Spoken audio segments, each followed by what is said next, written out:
बिहार में आरजेडी कांग्रेस के मंच से मेरी मां को गालियां दी गई।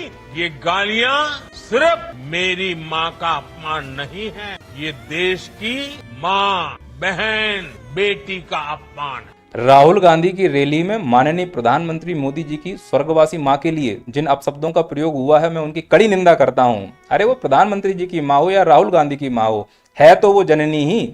क्या हमारा समाज इतना नीचे गिर चुका है कि आज हम खुलेआम अपनी माँ बहनों को गाली दे रहे हैं और हम कायरों की तरह सुनकर चले आए? अरे मैं देश के युवाओं से कहना चाहता हूं, अगर किसी की माँ को गाली देनी है तो वैधानिक शब्दों का प्रयोग करो। कांग्रेस की विधवा बोलो, 50,000 गर्लफ्रेंड बोलो, जर्सी गाय बोलो, ये क्या बदतमीजी कर रहे हो तुम?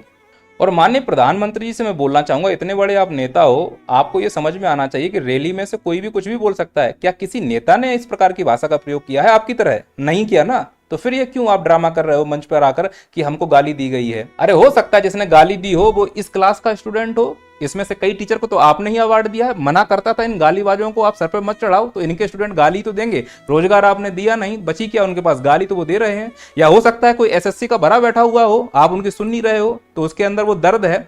मोदी जी, जिस बेइज्जती को आपने अभी फील किया ना, इस देश का युवा यह बेइज्जती रोज फील करता है। और जब ऑडियंस ही इस देश में गाली वाली हो चुकी, तो गाली से आप कहां तक बचोगे? क्योंकि आप ही लोगों ने तो इन सेलिब्रिटी को सेलिब्रिटी बना के रखा है। इन गालीबाजों को अगर आप एडवांस में जाकर पुरस्कार दोगे तो गालियां ही तो पड़ेंगी। इसीलिए तो इन छपरियों को मैं आके क्लास लगाता हूं कि आराम खोरो, तुमने पूरे समाज को गालीबाज बना दिया है। डर था इसी दिन का कि कहीं कोई आके माननीय प्रधानमंत्री को गाली ना दे दे, वही हुआ।